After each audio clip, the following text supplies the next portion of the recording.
Bueno, saben que soy medio larguero, no es necesario que me presente, así que intentaré resumir un poco, y voy a pasar algunas diapositivas medio por alto, acerca de este tema tan actual del protestantismo,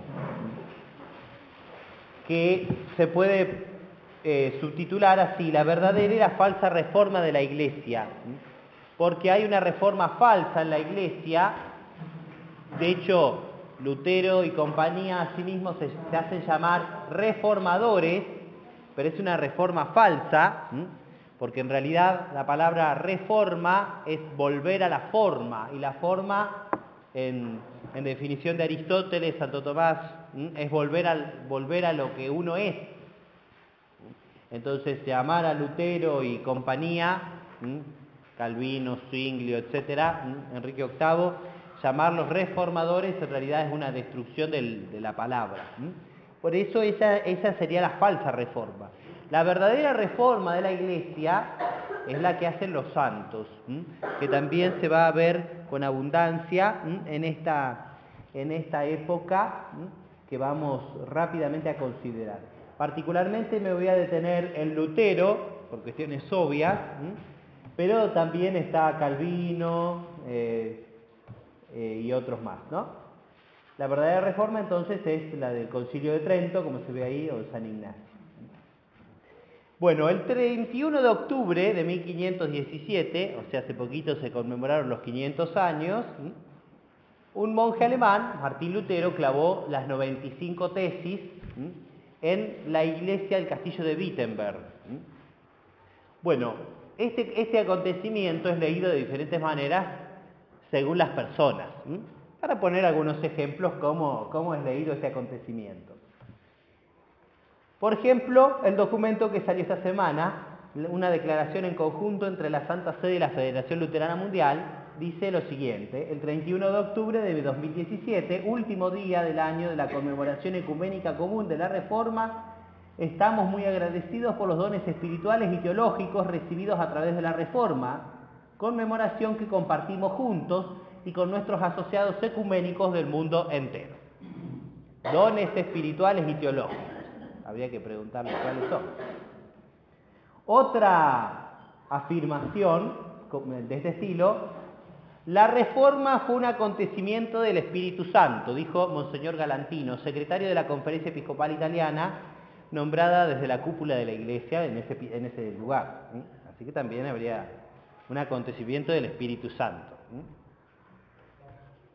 Otra afirmación de este estilo: Lutero, testigo de la fe, renovador del anuncio evangélico. Bueno, habría que ver, este es el concepto falso de falsa reforma, que todas las tres cosas se enmarcan en la misma línea. Junto con estas afirmaciones tenemos, por ejemplo, una afirmación diametralmente opuesta, donde dijo el cardenal Müller, dijo: la reforma de Lutero se produjo contra el Espíritu Santo, citando directamente a Galantino y diciendo exactamente lo contrario.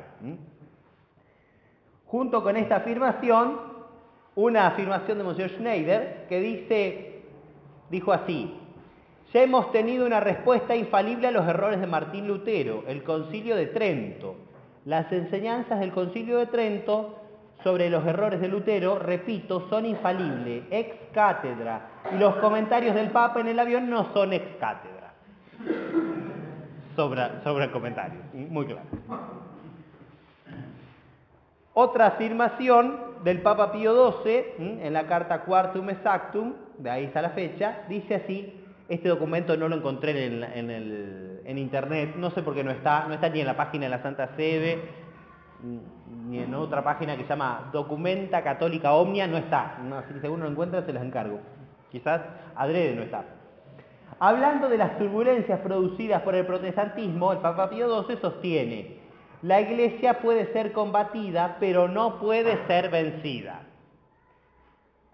Bueno, estas afirmaciones se pueden coronar con otras dos afirmaciones que les va a llamar la atención o les puede causar risa, quizás ustedes las conozcan. La primera del cardenal Koch del año 2017, donde dijo lo siguiente, o sea, de este año: Martín Lutero tenía en mente la renovación de toda la cristiandad en el espíritu del Evangelio. Bien. Otra afirmación del mismo cardenal Koch, pero en el año 2012. No se puede celebrar un pecado.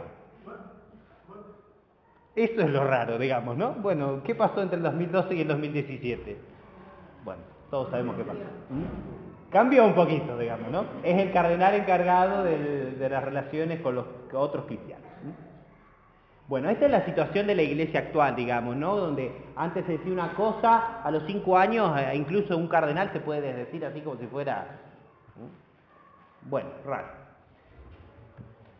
¿Cómo pudo un solo hombre realizar la destrucción de la cultura católica y de la unidad europea? La unidad europea estaba cimentada en la fe católica. Europa llegó a ser una gracias a la fe. Europa es la fe y la fe es Europa, como va a decir Belloc, con tanta razón. ¿Cómo un solo hombre pudo destruir esto? Bueno, esto se explica por lo siguiente.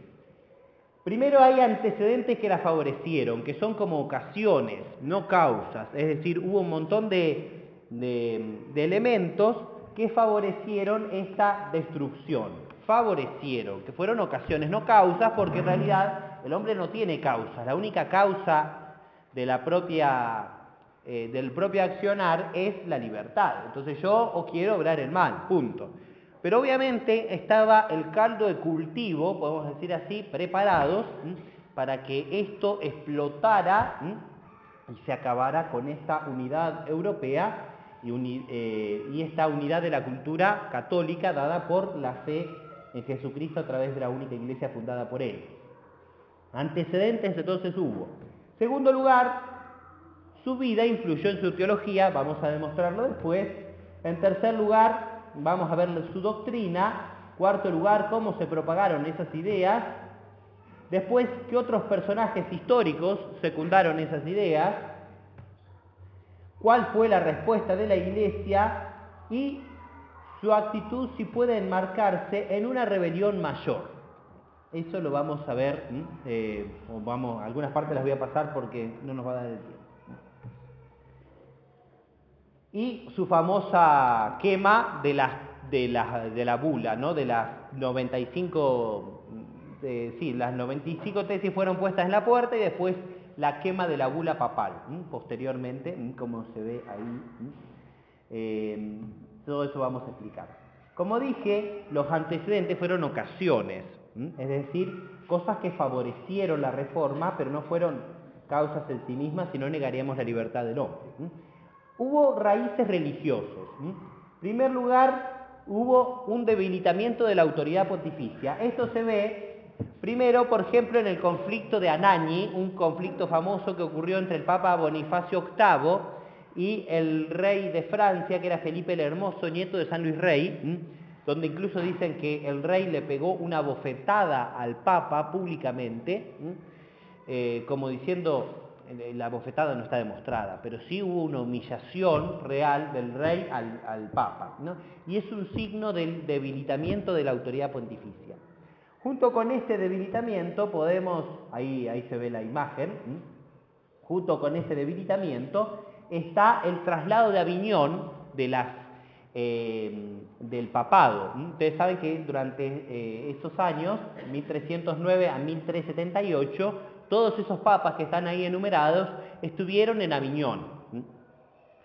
Obviamente ahí el papado se afrancesó, es decir, dejó de tener un carácter universal y dejó a estar influido en cierta manera por un poder temporal como era el rey, que como vemos el rey tenía no solo como se ve ahí Felipe el Hermoso, sino también los demás, tenían deseos de controlar al papado para sí mismos.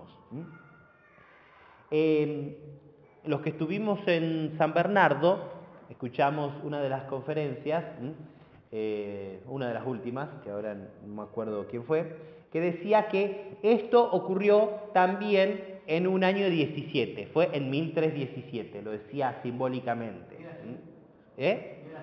Miura Sieber decía eso. En 1317 decía. Justamente en este año se cumplen varios aniversarios de este estilo, como ¿no? El traslado de Aviñón. Esa es la sede papal en Aviñón, o la que fue, que se ve en la foto. Otra de las causas fue el cisma de Occidente. El mismo año que los papas vuelven de Aviñón a Roma, que fue en el año 1378, ocurre que un papa imprudente, que ahí está nombrado el primero, Urbano VI, se pelea con casi todos los cardenales. Entonces los mismos cardenales que lo habían elegido a él vuelven a Aviñón, el mismo año que digo que estaba en el que volvían de Aviñón, vuelven a Aviñón y eligen el primer antipapa ahí nombrado, que es Clemente VII. Entonces la cristiandad, los países, las órdenes religiosas e incluso los santos estaban divididos porque unos apoyaban al papa verdadero, que era Urbano VI, y otros apoyaban al antipapa, que era Clemente VII. Junto con eso, a medida que fueron muriendo el papa y el antipapa, fueron eligiendo cada uno los cardenales, porque después se armó bandos de cardenales con el papa verdadero, cardenales con el antipapa, fueron eligiendo cada uno a su papa, podemos decir así. Y entonces Europa estaba dividida en dos obediencias, así le llaman los autores, dos obediencias. Para complicarlo ocurrió, o en ese momento, había una doctrina que se llamaba el conciliarismo, que decía que el concilio tiene más autoridad que el papa. Por eso es que como los países no se ponían de acuerdo, ni los santos, ni las órdenes, ni nadie, se ponían de acuerdo en cuál era el papa verdadero, entonces se le ocurrió hacer un concilio para decir los dos están destituidos y elegimos a otro, que fue ese Alejandro V, que tuvo su sucesor, el Juan XXIII, antipapa. Entonces, en lugar de haber dos papas, había tres papas. Un papa verdadero, dos falsos. Entonces todo eso servía para que la autoridad pontificia se debilite. Y entonces nadie sabía cuál era el papa legítimo. ¿Cómo terminó todo esto? Terminó que renunciaron Gregorio XII, Benedicto XIII, el papa Juan XXIII, que se llamaba Pedro de Luna, que era español, no quería renunciar, la cristiandad le dio la espalda directamente, y entonces ocurrió que se eligió en el concilio de Constanza a Martín V, y así se disolvió directamente el cisma de Occidente. Pero todo esto, que como dice ahí, terminó en el año 1417. Todo esto, obviamente, sirvió para debilitar la autoridad pontificia. Ahí se ve el mapa de Europa, pintado en distintos colores. Los distintos colores expresan cómo estaba dividida Europa según los reinos. Unos obedecían a un papa y otros a otro. Junto con esto contribuyó a debilitar la autoridad pontificia el abuso de excomuniones. Por cualquier cosa se daba una excomunión. Entonces, si por cualquier cosa se da una excomunión, entonces quiere decir que la excomunión no vale nada. Eso mismo lo dice San Juan de Ávila, pidiendo la reforma de la Iglesia, diciéndole a los papas, ¿no? Y al Concilio de Trento, donde tiene un famoso memorial al Concilio de Trento. Entonces, si la bula no vale nada, entonces yo, Martín Lutero, puedo quemarla en el fuego y no me pasa nada. Eso hizo Lutero. O si la excomunión no vale nada, entonces yo, Martín Lutero, puedo decirle a los príncipes alemanes, levántense contra las excomuniones, que hay muchas. Así lo hizo también en 1520. Junto con este debilitamiento de la autoridad pontificia, se ve que había una gran crisis en el alto clero. Por ejemplo, cargos como fuente de riqueza y de poder. Había inmensos cargos, ¿no? Abadías, obispados, arzobispados, cardenalatos dados al hijo del rey, ¿no? Porque el primero era el rey, o iba a ser el rey, entonces el segundo que le damos, bueno, le damos un obispado, y al tercero que le damos, bueno, lo hacemos cardenal de no sé qué, y al cuarto que le damos lo hacemos abad de no sé cuánto. Entonces todos esos cobraban grandes prebendas, y todos los demás, ¿no? Tenían un regente con suerte, que lo que hacía era gobernar ese lugar, con suerte digo, porque en otros lugares no había. Padre Sáenz cuenta ahí que el obispo durante 100 años no había obispo en Magdeburgo, ¿no? Y no se sabía quién era el obispo, digamos, ¿no? Y Magdeburgo era uno de los 7 lugares que elegía al emperador de Alemania. No era un lugar, como diciendo, el obispo de Martinica, qué sé yo, digamos, ¿no? Era un lugar muy importante, ¿no? Incluso el obispo iba a misa solamente una vez al año, para Pascua. Así que imagínense, el alto clero estaba en una crisis terrible, y ni siquiera celebraba la misa, ¿no? Iba vestido de caballero, ¿no? Y comulgaba como cualquier otro. Junto con esto, que en realidad fue lo peor, a veces se hace mucho hincapié en las violaciones del celibato como causa de la crisis de la Reforma Protestante. En realidad esto fue algo grave, por supuesto, los santos siempre lo quisieron reformar, y los verdaderos reformadores, fue un tema muy grave, pero en realidad en la época no era tan grave. Insisto, siempre fue grave, pero esto en la época no era tan grave. Pero sí, obviamente, a los ojos de Dios era un problema muy serio. Junto con estos problemas del alto clero existían los problemas del bajo clero, como por ejemplo el abandono, la pobreza, la ignorancia, la envidia, al alto clero, por supuesto, porque eran los que tenían que trabajar, los que estaban con los pobres, o con los marginados, o con los campesinos, y los que no eran tenidos en cuenta, etc. Y una gran corrupción de parte de todos ellos. ¿Qué antecedentes entonces estamos diciendo? Aparte de los anteriores, hubo raíces teológicas. La primera son los errores de Wycliffe y de Juan Hus, uno inglés, otro de los parientes de Helio, de ahí de Bohemia. Ahí están las fotos de estos dos personajes. ¿Eh? Hasta la barbita, ¿viste? Bueno, las doctrinas de estos dos personajes, que ya aparecen condenadas en el Concilio de Constanza, cuando se resuelve el cisma de Occidente, se van a parecer demasiadas a las doctrinas protestantes. Por ejemplo, la Iglesia es solamente una sociedad invisible, quiere decir que si alguien peca mortalmente, entonces ese sacramento no sirve, no vale. La Escritura es la única fuente de la revelación, entonces tenemos que desechar la tradición y el magisterio. Cristo no está en la Eucaristía, va a decir Wycliffe, una presencia virtual, qué sé yo. La confesión es un invento del diablo, entonces hay que dejarla de lado. El celibato sacerdotal y monacal aparece como algo nocivo, como que hay que descartar, otra doctrina que después va a traer Lutero. Y hay un combate en contra de las indulgencias y el culto de los santos. Obviamente todo esto nos parece demasiado Lutero. Y los sacramentos que dependen solo de la santidad del ministro, va a decir Hus solamente, no Wycliffe, sino solo Hus. Doctrinas, estas son, podemos decir, las doctrinas que favorecieron en el siglo XIV y en el siglo XV los errores de Lutero. Pero hay otras doctrinas más próximas a Lutero que influyen en él directamente y que fueron parte de su formación o su deformación. En realidad, como dice... bueno, no me acuerdo el nombre, el autor dominico, que ya se me va a acordar, Lutero fue mal formado toda su vida, aunque ahí discuten algunos autores, siempre tuvo una mala formación. Y por esto es que, acá lo vamos a ver, tuvo errores teológicos en la formación concreta que tuvo antes, y por esta razón él aparece que va a decir todos estos errores.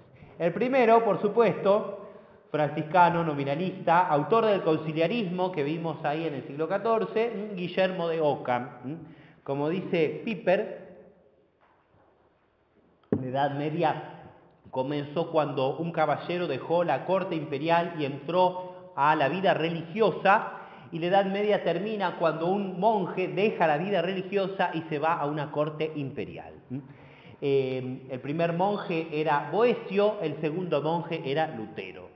Por lo tanto, en este gesto simbólico se puede ver comprendida toda la Edad Media. Siempre el poder temporal quiso manejar al papado o manejar la fe a su gusto, aquí también se ve.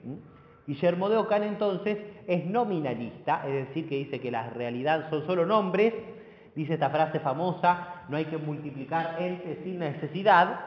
Entonces, bajo esa frase, bueno, ¿para qué la sustancia? ¿Para qué el accidente? ¿Para qué la materia? ¿Para qué la forma? Etcétera, todo eso aparece destruido directamente. Bueno, estos son los errores de Ockham. que contra el Papa se va a refugiar en la corte de Luis de Baviera. Junto con estos errores que influyeron directamente en Lutero, Lutero llama a Ockham Magister Meus, mi maestro. Él mismo lo dice. Junto con los errores de Ockham aparece Juan Tauler, que era un autor ortodoxo, pero los místicos siempre hablan con un lenguaje medio poético, que hay que entenderlos de manera mística. Entonces él habla a veces que la naturaleza es toda mala, por ejemplo, pero en realidad no quiere decir que la naturaleza sea en sí misma mala, pero Lutero lo tomó así literalmente y entonces dijo que el hombre está corrompido, que todos sus deseos son malos y que entonces la única salvación es extrínseca, es decir, que podemos decir nosotros somos un hueso de muertos y Dios nos cubre con su gracia. Ese Juan Tauler, o Taulero, también llamado, puesto en la entrada de una iglesia luterana, que lo tienen con devoción. Otro de los errores, muy conocidos por nosotros, que alguna vez hemos hablado con alguno de ustedes, la devoción moderna, que fue practicada por los hermanos de la vida común, entre los cuales el que descolla entre ellos es Kempis, ¿no? Que ahí lo vemos en la imagen, Tomás de Kempis, que escribió el famoso libro de imitación de Cristo. Entre los puntos de la devoción moderna, no todos, pero los puntos que favorecen de la devoción moderna al protestantismo podemos enumerar. Primero, su tendencia anti-especulativa. Lutero llamaba a la razón prostituta. Entonces, esto influye directamente en su pensamiento. Segundo lugar, su carácter afectivo, porque lo que importa es que vos sientas tu afecto hacia la fe. Esto le va a dar origen al modernismo. Aquel pensador alemán que se llama Schleiermacher, él dice que lo que importa es la afectividad y que la razón no puede dar razones de la fe. Y que por eso lo que importa es sentir la fe. Este es el origen del progresismo actual. Que lo que decía el padre del modernismo en la Santa Biblia. En tercer lugar, el biblicismo, propio de la devoción moderna, es el uso de la Biblia. Esto es lo que va a caracterizar a Lutero, sola escritura. Y en cuarto lugar, su interioridad y su subjetividad. Todos pueden estar equivocados, yo no, va a decir Martín Lutero. Todos pueden estar equivocados. Agustín, los concilios, los papas, San Bernardo, Santo Tomás, los ángeles del cielo, yo no. Es Lutero. La interioridad por encima de todo. Y la subjetividad. ¿Qué antecedentes favorecieron todo esto? Raíces sociopolíticas, la guerra de 100 años entre dos familias francesas que se disputaban la corona de Francia, la familia Plantagenet y los Capeto, ganaron los Capeto. Fue muy larga esa guerra de 100 años, debilitó la situación europea. La peste negra en el siglo XIV, que fue una cuestión terrible, donde se encontraban muertos por todos lados, donde murió la tercera parte de la población europea. Ahí se ve todo lo que afectó la peste negra. En tercer lugar, los papas de Aviñón, el cisma de Occidente, que ya lo nombramos. Los nacionalismos crecientes, aquí comienzan los países a independizarse. Se ve al papado como una cuestión nacional. El emperador deja de ser alguien que tiene autoridad en toda Europa y piensa ser solamente alguien que tiene autoridad en Alemania. Peor aún, porque en Alemania tenía una autoridad solo nominal, y los príncipes manejaban al emperador como querían, como lo vamos a decir posteriormente. Como dice acá, esto que estoy comentando, además comienzan a tener auge la burguesía y los bancos. Incluso los papas recurren a una familia para juntar el dinero de las indulgencias para que fueron en los comienzos de los bancos, ¿no? En Suiza, justamente, donde que recolectara la familia Fugger, me parece que era, que recolectara el dinero para financiar la Basílica de San Pedro. Junto con esto comienza la burguesía, donde se va a ver en muchos lugares, por ejemplo en Holanda, en contra del rey de España, que era católico, y así comienza a independizarse Holanda, por ejemplo, con Guillermo de Orange. decaimiento del feudalismo y tránsito al absolutismo. El absolutismo es esta época de Europa posterior, donde, por ejemplo, Luis XIV va a decir: el Estado soy yo, entonces yo puedo hacer lo que a mí se me ocurra. Por esto mismo comienzan a querer meterse en los asuntos eclesiásticos, etcétera, a disponer de la fe, como Enrique VIII, por ejemplo, para ir poniendo diferentes ejemplos para que veamos que estas características se dan en todos los ámbitos. Raíces culturales: el humanismo alemán. Se aclara que el humanismo es el alemán el que está en contra de este espíritu de la cristiandad y que comienza a gestar una nueva cosmovisión católica, o cristiana, no católica, mejor dicho, porque otros humanistas eran católicos, por ejemplo, el Dante, ¿no? Con la Divina Comedia, no pueden no haber leído esa obra, tienen que hacerlo. El humanismo alemán, por ejemplo, con Erasmo de Rotterdam. En realidad Erasmo en algunas cosas favoreció al protestantismo y en otras cosas se separó de Lutero cuando vio que Lutero se enfrentaba directamente al Papa. Incluso tiene algunas cartas Erasmo con Lutero, al principio alentándolo Erasmo a Lutero y después Lutero diciéndole a Erasmo que no hay peor hombre en 1000 años de historia de la humanidad que Erasmo de Rotterdam, ¿no? Entonces se peleó directamente a Bismarck. Ahí se ve esa imagen, de ahí es la de Erasmo. Bueno, como dije, la vida de Martín Lutero influye en su teología. Él hizo el propio drama interior que él tenía, lo trasladó a la teología e hizo una doctrina. Por eso es tan importante conocer la vida de Martín Lutero. Él vivió atormentado por Satanás. Por eso es que él mismo lo dice. La supresión de la misa, él se le inspiró el demonio. Bueno, si vos lo decís, está todo claro, ¿no? Toda su vida fue así. Inspirada o un gran, podemos decir, un gran escrupuloso que él hizo de su, como dije, de su doctrina, su propio drama interior para solucionarlo falsamente. Bueno, entonces, ¿qué podemos decir sobre sus personas? Bueno, ahí resume más o menos toda la vida de Lutero, con la quema de la bula papal en el centro.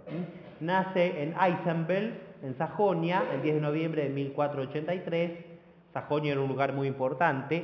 Su príncipe era elector del emperador, uno de los 7. Era hijo de mineros. Recibe una buena educación de ellos. Los mineros eran muy supersticiosos. El padre de Lutero era muy supersticioso, veía el demonio en todos lados.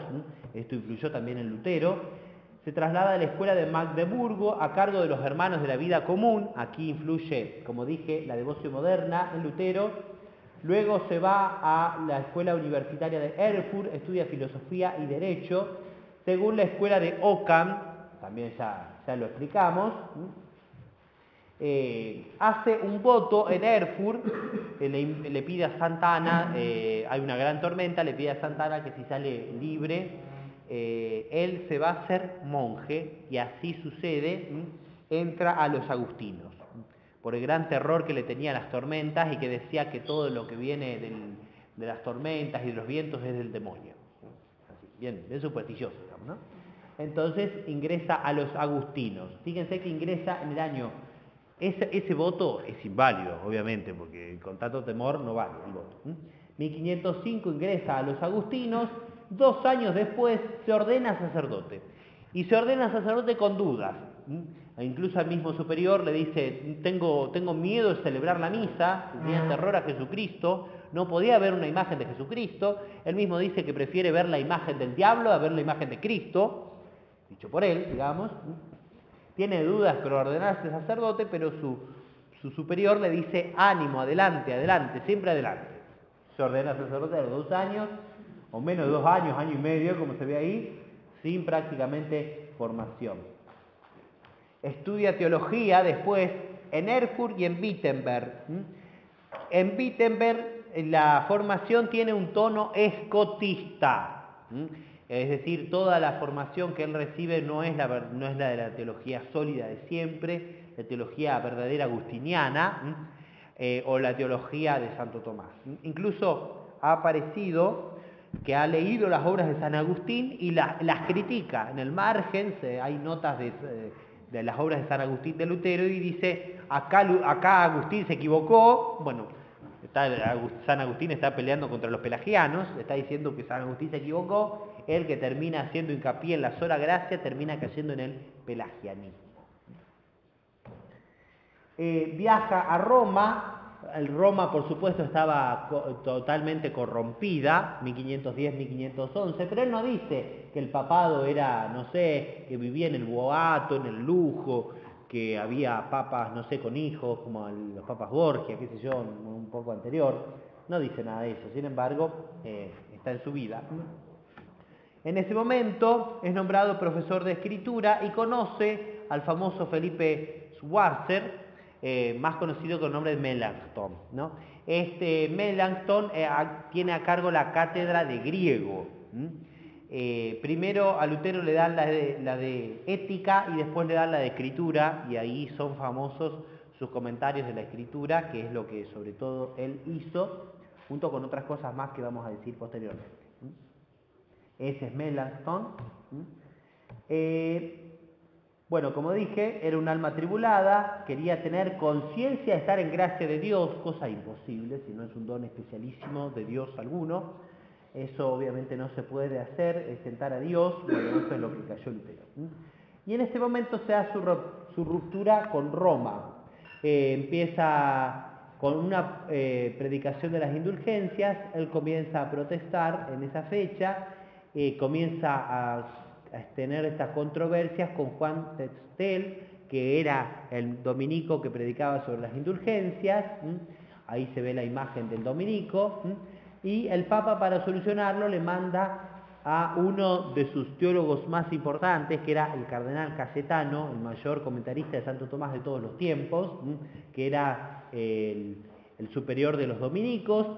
Por supuesto que Lutero no se convence, ahí está la disputa entre Lutero y el cardenal Cayetano. Lutero no se convence y apela a un concilio universal, conciliarismo, la doctrina de Ockham. Desafía a Roma con 3 escritos en 1520. El primero se llama Manifiesto a la nación cristiana, a la nobleza cristiana de la nación alemana sobre la reforma del Estado cristiano, enviado a los nobles para que se levanten en contra del Papa. En segundo lugar, sobre la cautividad babilónica, dirigido al clero, escrito originariamente en latín, para que los clérigos no le hagan caso ni a los obispos, ni a los cardenales, ni a la curia romana, ni menos al Papa, que es la Babilonia del Apocalipsis. Por eso la ramera final, digamos. Ahí está el escrito ese que les estoy hablando. Y por último, escribe sobre la libertad cristiana, misteriosamente dedicado al Papa, donde él habla y expone ya los gérmenes de su propia doctrina, que por supuesto es heterodoxa, que es la que estamos comentando. Ahí estaba la doctrina de la vida de él. ¿Cuál fue la actitud del Papa León X? Ahí se ve al Papa junto con sus cardenales. Un extracto de la bula Exsurge Domine, donde el Papa tuvo una actitud vacilante. El Papa pensaba que era una disputa entre monjes, entre agustinos y dominicos, entonces dice que se arreglen los monjes. Pensaba superficialmente el Papa, por supuesto, porque era un Papa Medici y no se da cuenta de la situación. Después, sin embargo, le manda al cardenal Cayetano y entonces condena los errores de Lutero en esta bula, que se llama, como dije, Exsurge, y dice acá que se levante toda la iglesia de los santos de la Iglesia Universal, algunos dejando de lado la verdadera interpretación de la Sagrada Escritura, están ensandecidos por el padre de las mentiras, sabios a sus propios ojos, de conformidad con la práctica antigua de los herejes, interpretan estas mismas escrituras de una manera diferente a la inspirada por el Espíritu Santo, ya que están solo inspirados por su propio sentido de la ambición, en consideración al aplauso popular, como dice el apóstol. Realmente tuercen y adulteran las escrituras, por lo tanto, de acuerdo con Jerónimo, no persisten más el Evangelio de Cristo, sino el del hombre, o lo que es peor, del demonio. Concluimos que estos errores o estas personas no son católicos, como se dijo anteriormente, y que no deben ser considerados como tales. Más, antes son contrarios a la doctrina y a la tradición de la Iglesia Católica y en contra de la verdadera interpretación de las Sagradas Escrituras recibidas por la Iglesia. Lutero, esta bula es la que él quema públicamente y por eso el Papa le da, efectivamente, le había dado un tiempo de gracia para que se arrepintiera, le dice, ven hijo Martín, te esperamos, qué sé yo. Lutero reacciona quemando la bula, entonces el Papa vuelve a dar otra bula, como dice ahí, se llama Decet Romanum Pontificem, en la cual efectivamente excomulga a Lutero, a los seguidores de Lutero, a los príncipes alemanes que protegen a Lutero, a todos aquellos que difunden sus errores y manda a todos que se predique la verdad en contra de los errores de Lutero y que no sean perros mudos y que no se callen y que digan la verdad católica. Y esto lo dice un Papa Medici, que era un papa flojito de papeles para la época. Igualito que ahora. No. Seguimos más o menos. Es esto. No deben guardar silencio como perros mudos. Nadie absolutamente infrija este escrito nuestro. Si alguien se atreve a intentar tal cosa, sepa que incurrirá en la ira de Dios Todopoderoso y la de los bienaventurados apóstoles Pedro y Pablo. Así termina. Bueno, interviene el emperador Carlos V. Sin duda, Dios en su infinita providencia dispuso que este hombre esté a cargo del imperio alemán, que sea el rey de España, el rey de Países Bajos, el rey de toda América, el rey de las Filipinas. Por eso en su imperio nunca se ponía el sol. Este gran rey, nieto de los reyes católicos, sin duda fue el signo que Dios puso en su providencia para detener al protestantismo. Si no, Alemania sería directamente toda protestante. Mal dice Belloc en su libro al respecto al no elogiar las grandezas de este gran emperador. 26 años de su vida la pasó a caballo, luchando contra el protestantismo. Por lo tanto, es necesario decir la verdad acerca de Carlos V. Aunque obviamente tuvo sus errores, como cualquier persona puede tener, pero sin duda fue el instrumento de la providencia. Estaba en disputa el imperio y estaba entre Enrique VIII, Francisco de Francia y Carlos I de España, a ver quién iba a ser el emperador. Por providencia de Dios eligieron a Carlos I de España, que fue Carlos V, el emperador de Alemania. Y el emperador, como dije, tenía poca autoridad, entonces, porque los príncipes alemanes, cada uno era un pequeño reyesuelo en su territorio, entonces fue cuando el Papa, el emperador convocaba las dietas para gobernar. En ese momento, él tenía dos fines en esas dietas: combatir la herejía luterana y lograr la unidad del imperio, y eso lo iba a hacer combatiendo contra los musulmanes, que cada vez tenían más poder, como lo voy a decir a continuación. Lutero es llamado en ese momento, el emperador hace una magnífica profesión de fe y le da a Lutero un salvoconducto por 20 días. Y le dice, en 20 días te vas de mi reino si no te pongo preso y atenete a las consecuencias. Después, al fin de su vida, que él va a hacer un examen de conciencia de toda su gobierno como emperador, se va a arrepentir de esto. Pero bueno, Carlos V le dio esa gracia.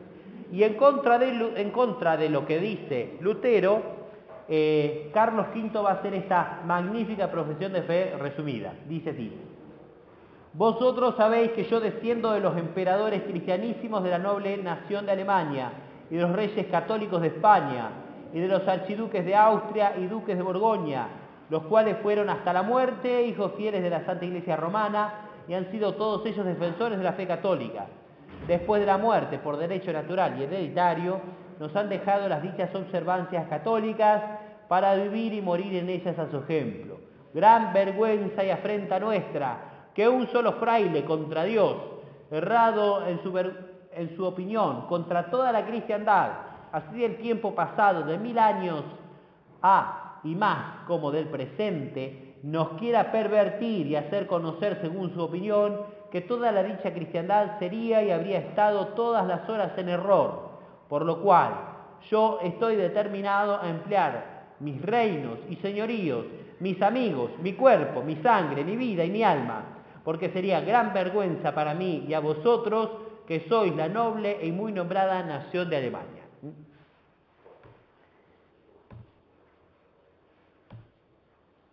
Y que somos, por privilegio y preeminencia singular, instituidos defensores y protectores de la fe católica, que en nuestros tiempos no solamente herejía, mas ni suspición de ella, ni disminución de la religión cristiana, por nuestra negligencia en nosotros se sintiese. Ya oísteis la respuesta pertinaz que Lutero dio ayer en presencia de todos vosotros. Yo os digo que me arrepiento de haber tanto dilatado de proceder contra el dicho Lutero y su falsa doctrina, y soy deliberado de me conducir y procurar contra él como contra notorio hereje. Hecho en Worms el 19 de abril de 1521, de mi mano, yo el rey. Así que Carlos V puso todo su poder en contra de Lutero. Y por eso los príncipes alemanes que querían independizarse, querían luchar en contra del emperador, entonces favorecieron las herejías de Lutero. Y por eso Francisco I de Francia, que quería disminuir el poder del emperador, él que luchó en contra del protestantismo en Francia, favoreció el protestantismo fuera de Francia para disminuir el poder del emperador. Y esto lo hizo apoyado por un cardenal, que era la mano derecha del rey de Francia, que era el cardenal Richelieu. Entonces, es increíble cómo la misma herejía fue protegida por un cardenal de la Iglesia. Fue así, así sucedió realmente. El mismo cardenal Richelieu le da incentiva a Gustavo Adolfo de Suecia para que le haga la guerra, que era un príncipe protestante, para que le haga la guerra a Carlos V para que disminuya su poder en contra de la fe católica, en definitiva. Las cosas que siempre han sucedido, no es de hoy que los cardenales se hacen herejes, digamos. Bueno, siguiendo con la vida de Lutero, huye al castillo de Warburg. Cuando le da estos 20 días de salvoconducto, se viste de incógnito. Allí empieza a traducir la escritura, simula que es secuestrado, es mentira eso. Empieza a traducir la escritura, lo hace mal, por ejemplo traduce Romanos 1:17, el justo vive de la sola fe, mal traducido, para favorecer su doctrina. Segundo lugar, escribe esta doctrina, parecer de Martín Lutero sobre los votos monásticos. Aquí se saca el hábito, renuncia a ser agustino en este momento. Y también escribe este escrito, ¿por qué y cómo pueden las vírgenes abandonar el claustro según Dios, dedicado a uno de aquellos que había hecho salir un montón de monjas, una de las cuales va a ser su esposa, Catalina de Bora? Y escribe un escrito que se llama De Abroganda Missa Privata, en la cual, dirigido al clero, escrito en latín, con la cual lucha contra todos aquellos que quieren celebrar la misa, como él le llama la misa rinconera, que es la misa que se celebra solo. ¿Para qué vas a celebrar misa solo? Porque él se da cuenta que no podía decir directamente no celebremos misa, como habían hecho, por ejemplo, Zwinglio, que fue el primer hereje que celebró la misa sin ornamentos y que empezó a dar la comunión bajo las dos especies y que empezó a dar la comunión en la mano, Zwinglio. Entonces él se daba cuenta, como esto quería llegar, entonces él dice, no empecemos atacando la misa, era más astuto, peor, digamos, ¿no? Entonces dice, abolamos la misa privada, yo también he celebrado misas rinconeras, me arrepiento de haberlo hecho, preferiría haberme acostado con prostitutas antes de haber celebrado misa solo. Palabras del Lutero. En contra de abroganda misa privata, un rey inglés llamado Enrique VIII le escribe un escrito en contra de esta doctrina de Lutero, y por eso se llama Assertio Septem Sacramentorum, que ahí está, y por eso el Papa León X proclama a Enrique VIII, lo proclama Defensor Fidei, que era un título como decir el rey cristianísimo, como los reyes católicos, digamos. Bueno, después sabemos lo que le pasó a Enrique VIII. Ya voy a explicar un poquito más, ya lo conocemos igual. Bueno, ¿cuál era la doctrina de Martín Lutero? Tenía odio a la razón, ya lo sabemos, la razón era la prostituta. Hay una frase acá, desde que la novia del demonio, la razón, esa bella prostituta, interviene y se cree que es sabia y lo que dice, lo que piensa viene del Espíritu Santo, ¿quién puede ayudarnos entonces? Ni los jueces, ni los médicos, ningún rey ni emperador, porque es la mayor del diablo. Bueno, esa frase, por eso le tenía un odio a Aristóteles, porque el pecado es invencible. Él confundía el pecado con el deseo de pecado con el pecado en sí mismo. Él decía que la concupiscencia en sí mismo era pecado, entonces el pecado no tiene arreglo, pecado invencible. Mis pecados los asume Cristo, los tapa, como si fuera una bolsa de huesos muertos, los tapa con su gracia. Por lo tanto, la justificación es por la sola fe, no por las obras. Su doctrina es sola escritura, es decir, solamente de la escritura saca las verdades de fe contra la tradición, contra el magisterio de la Iglesia. En definitiva, su motor es su odio al papado, su odio a la doctrina católica, y entonces todo lo demás lo puso en base a este odio. Y los sacramentos aparecen recortados, aparece solamente un sacramento y medio, podemos decir así, solamente el bautismo, solamente la misa que él llama la cena, pero donde se pierde su carácter sacrificial, reducida la misa a un banquete, igual que los protestantes católicos cuando hicieron el Novus Ordo Missae, que eso lo pusieron en las prenotandas de la misa, que después el Papa Pablo VI lo corrigió gracias a la intervención de los cardenales Ottaviani y Bacci, pero la misa era un banquete protestante, así, tal como que la comisión que hizo la misa fue seis protestantes junto con Bugnini, justo, masón. Bueno, los sacramentos entonces aparecen recortados, el bautismo y la misa hasta ahí nomás. En definitiva, toda la doctrina de Lutero se puede resumir en eso: solo la gracia, no hay cooperación del hombre; sola fides, solo la fe, una fe fiducial; solo Cristo, solo escritura; soli Deo gloria, que era el lema de Calvino. En definitiva, esto era dicho de modo dialéctico. Si está la gracia, no está lo del hombre; si está la fe, entonces no están las obras; si está Cristo, no está la Virgen ni los santos; no está el papado, no están los sacerdotes; si solo escritura, entonces no existe la tradición, no existe el magisterio. Estos errores protestantes se empiezan a propagar. Hay un furor iconoclasta en Wittenberg. Los primeros que destruyeron las imágenes no son después del concilio, sino que fueron los protestantes, o más o menos lo mismo, la misma historia que antes.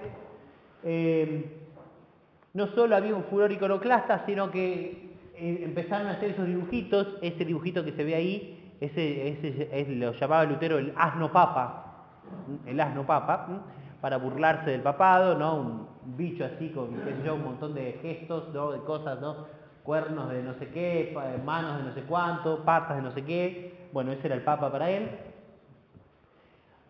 Aparte de esto, los caballeros que se rebelaron, como dije, eran incentivados por Lutero para rebelarse en contra del emperador. Ese es Ulrico von Hutten, ¿no? Uno de los principales que se rebeló, que era un mujeriego, era cualquier cosa, ¿no? Todos los que apoyaron a Lutero eran así.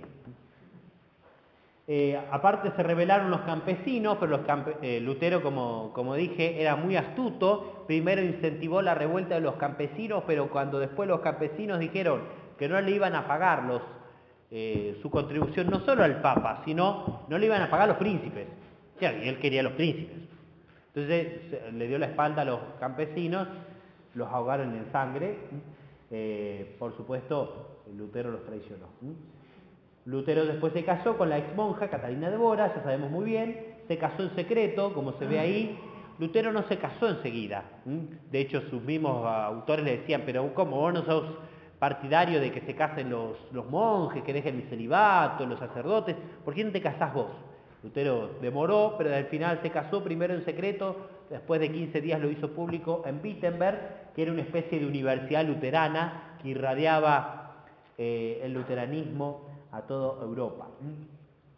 Después de esto, el emperador convocó a 2 dietas en Espira. Primero proclamó la libertad religiosa según cada príncipe. Por supuesto que esto hizo estallar al Papa, que condenó la actitud, pero el emperador se daba cuenta que perdía autoridad.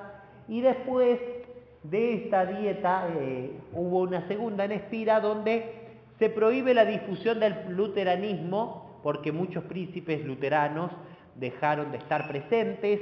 Por eso los príncipes protestan, de ahí le viene el nombre protestantismo, porque protestaron en 1529 contra el emperador. El nombre luteranismo se lo pone el Papa León X a Lutero y a sus seguidores, que sean llamados luteranos y que así sean despreciados con ese nombre. La Liga y se comienza a formar estos 2 bandos en Alemania, la Liga Protestante, la Liga Católica, la Liga de Esmalcalda, la Liga de Nuremberg, donde estaba el mismo emperador, para unos proteger a los protestantes y otros para proteger a los católicos. Acá comienzan las guerras de religión. Cuando se habla de las guerras de religión, se habla superficialmente, no se entiende que existen muchos intereses políticos, que había superficialidad en muchos de ellos, incluso en el clero, y que por eso se toman las armas de un lado y del otro. Esto concluye con la paz de Habsburgo, cuyo lema era Cuius Regio eius et religio, que quiere decir que según la religión que tenga cada príncipe o cada soberano, esa va a ser la religión de sus súbditos. Por supuesto, el Papa vuelve a protestar contra eso. Ahí hay un escrito, ¿no?, que dice eso mismo. El Papa protesta, Pablo IV, que era un gran papa, que era Pablo Carafa, fundador de los teatinos junto con San Cayetano. Pero bueno, obviamente Europa estaba dividido. Europa estaba 10 minutos, me dice. Vamos a intentar. Europa estaba dividida y el emperador no tenía autoridad. Conclusión, ¿qué podemos decir? Lutero mismo lo dice, también lo dice Melanchthon y otras yerbas más, dice: después de predicar nuestra doctrina, los hombres se entregaron al robo, a la crápula, a la impostura, a la embriaguez y a toda clase de vicios. Si él lo dice, los dones teológicos y espirituales venidos de la Reforma. Me ocurre al principio, me viene a la memoria, los dones espirituales de la Reforma. Ahí están los dones espirituales. Que lean a Lutero, habría que decirle, ya que lo quiere proclamar santo. Bueno, como se ve ahí, Lutero con una soguita, porque ¿cómo murió Martincito? Dice Ambrosio Cudfeld, testigo y hombre de confianza de Lutero, citado en 1606 por Henrik Sedulius en sus prescripciones adversus hereses. Martín Lutero, la noche antes de su muerte, se dejó vencer por su habitual intemperancia, y en tal exceso que fuimos obligados a llevarlo completamente alcoholizado y colocarlo en su lecho. Luego nos retiramos a nuestra cámara sin presentir nada desagradable. A la mañana siguiente volvimos junto a nuestro Señor para ayudarlo a vestirse como de costumbre. Entonces, ¡oh qué dolor!, vimos a nuestro Señor Martín colgando del techo y estrangulado miserablemente. Tenía la boca torcida, la parte derecha del rostro negra, el cuello rojo y deforme. El príncipe elector de Sajonia, que siempre fue su gran protector, dijo de no divulgar esto entre el pueblo. Entonces lo prepararon y lo llevaron en andas triunfalmente a la iglesia, y ahí fue venerado. Bueno, sin palabras, se ahorcó, propio de sus mismas tentaciones diabólicas, de su misma obsesión por el diablo. No podemos no citar la visión de la beata Sor María Serafini Micheli, que es esta beata, donde un día fue a rezar a una iglesia, no se daba cuenta que era una iglesia luterana, y en definitiva tuvo una visión donde ve a Lutero en el infierno. Una revelación privada, no estamos obligados a creerla, Sin embargo, todo condice con su vida y su historia. La beata miraba el gran tumulto de agitación, pero no estaba interesada en saber por qué ocurría. Su interés era ir a una iglesia para orar y hacerle una visita a Jesús sacramentado. Finalmente halló una, pero las puertas estaban cerradas, pero se arrodilló en las escaleras de acceso para hacer sus oraciones. Por la oscuridad no advirtió que estaba arrodillada delante de un templo protestante. Mientras oraba, se apareció el ángel de la guarda y le dijo: levántate porque esta es una iglesia protestante. Y añadió: yo quiero que veas el lugar donde Martín Lutero está condenado y la pena que paga en el castigo de su orgullo. Entonces tuvo la visión de un horrible abismo de fuego en el cual eran atormentadas una innumerable cantidad de almas. En el fondo vio a un hombre, Martín Lutero, que se distinguía entre los demás condenados, pues estaba rodeado de demonios que lo obligaban a estar de rodillas, y todos los demonios, armados de martillos, mientras se esforzaban en vano, le clavaban en la cabeza un gran clavo. La monja meditaba que si las personas que participaban en la fiesta vieran esta escena dramática, ciertamente no rendirían honores, ni memoria, ni conmemoraciones, ni celebraciones a tan funesto personaje. Que se enteren en Roma. Desde entonces, cuando se le presentaba la oportunidad, recordaba a sus hermanas de religión sobre el deber de vivir en la humildad y el abandono de sí. Estaba convencida firmemente que Martín Lutero estaba condenado en el infierno, sobre todo por el primer pecado capital, la soberbia.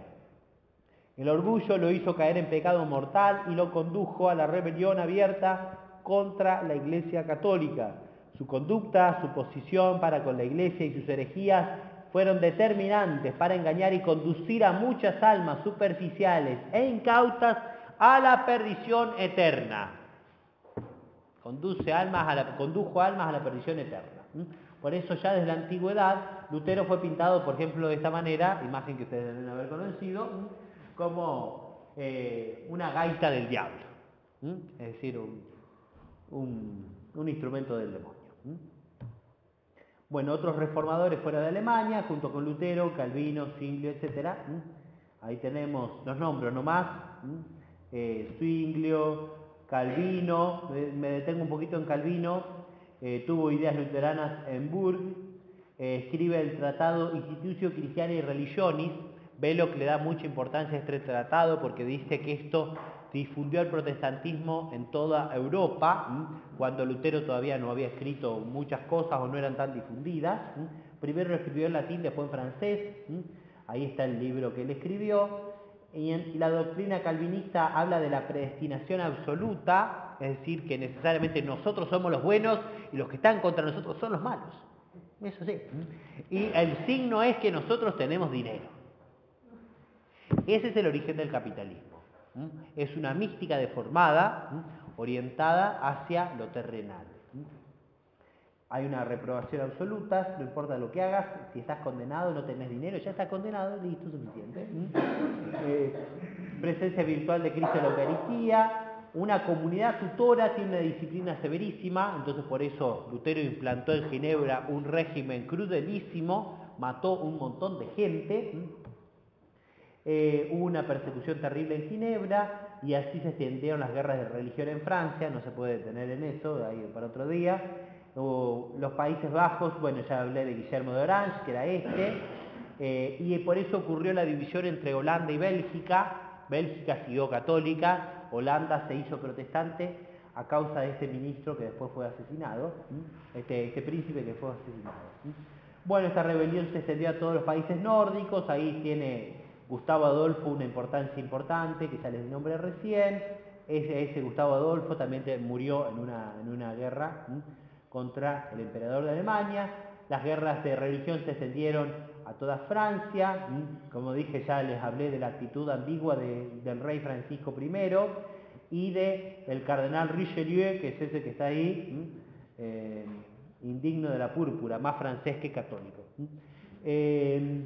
Enrique VIII, también hablamos, que al principio fue proclamado Defensor Fidei, después para pedir su divorcio con Catalina de Aragón y casarse con Ana Bolena. Entonces pidió el divorcio, no se lo concedieron, Catalina siguió diciendo que su matrimonio era válido, entonces recurrió a Roma, su matrimonio es válido, entonces el rey funda su propia iglesia, la iglesia anglicana, se separa de Catalina de Aragón y se casa con Ana Bolena. Ana Bolena, ahí sí surge la iglesia protestante. En realidad Ana Bolena no va a ser la única, no va a ser amante primero y después reina, sino que va a tener Enrique VIII 6 esposas. Todas esas 6 esposas, esas son las mujeres de Enrique. De esas mujeres, 2 de ellas murieron ajusticiadas, la misma Ana Bolena, es joda, por haber insistido con su matrimonio. Una persecución sangrienta, 2 reinas, 12 duques, 164 nobles, 2 arzobispos, 18 obispos, 13 abades, 500 religiosos, 38 doctores universitarios fueron ejecutados por Enrique VIII por oponerse a sus deseos. Defensor de la fe. Hubo una restauración católica con María Tudor. María Tudor la mataron y su hermana, que murió, y su hermana iba a defender la fe católica, Isabel I. Después se hizo anglicana y persiguió cruelmente a los católicos, por eso se la conoce con el nombre Isabel I la Sanguinaria. Es esa la Isabel. Y bueno, y así terminó implantando el anglicanismo. No solo en Inglaterra, sino que persiguió a los católicos fuera de Inglaterra. Escocia, por ejemplo, mandó matar a su prima, María Estuardo, que era católica, y puso, después de ella, quedó como rey Jacobo I, hija de María Estuardo, pero formado en el calvinismo. Por eso se implantó en Inglaterra la persecución a los católicos. En Escocia, Irlanda, atacaron los reyes ingleses, atacaron, pero resistieron heroicamente los católicos en Irlanda.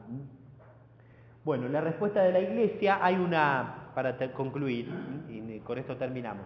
En realidad podría seguir un poco más, pero para otro día. La respuesta de la Iglesia, la reforma fue esperada mucho tiempo. En realidad hubo grandes personajes que la pedían desde entrada. Es un error decir que la reforma católica fue una respuesta a la reforma protestante. Esto está mal. Uno de ellos es un personaje muy conocido, Jerónimo Savonarola, un dominico de Florencia, donde si se le hubiese hecho caso no hubiese existido Lutero. Pero como no se le hizo caso, se peleó con Alejandro VI y el Papa lo condenó a la hoguera. Por eso es que su reforma quedó truncada. Obviamente es un personaje muy controvertido. A mí me alienta de que hubo muchos papas que hasta le tuvieron devoción privada, papas santos, no me corresponde. Sin duda, quizás si se le hubiese hecho caso, no hubiese existido esta reforma protestante. La reforma en España es anterior al Concilio de Trento. Por eso en España no penetró el protestantismo. Por eso San Carlos Borromeo, que ayer celebramos su día, dijo que el nervio, el nudo del Concilio de Trento era España. Y todo eso se lo tenemos que deber, por ejemplo, al cardenal Cisneros. Este sí era un hombre digno de la púrpura que llevaba. Por ejemplo, tradujo la Biblia políglota. El primero que tradujo la Biblia a lengua vernácula no fue Lutero, fue el cardenal Cisneros. Y díganselo también a alguno de Roma, que la tradujo al español. Los reyes católicos, por supuesto. Muchas veces se carga sobre Alejandro VI las cosas mal que se hizo. Alejandro VI, si algo hizo bien, fue darle este título a los reyes católicos. De hecho, ellos se enorgullecían de verse pintados de rodillas delante de la Santísima Virgen. Ellos lucharon con todas sus fuerzas en contra del protestantismo y lograron que no penetrara en España. Y no solo eso, sino que lograron reformar a España antes del Concilio de Trento. Por eso dieron una pléyade de santos, interminable nombrarlos, para otro momento. Papas reformistas antes del Concilio de Trento, por ejemplo Alejandro VI, Papa de Utrecht, que había sido preceptor de Carlos V. Entonces tenían la misma sintonía con el Papa. Lamentablemente vivió muy poco como Papa, como se ve ahí en esos años. Ese era el Papa Alejandro VI, Adriano VI, el último Papa no italiano antes de Juan Pablo II. Clemente VII, Paulo III, que fue el Papa del Concilio de Trento. Bueno, el Concilio de Trento dejaremos para otro.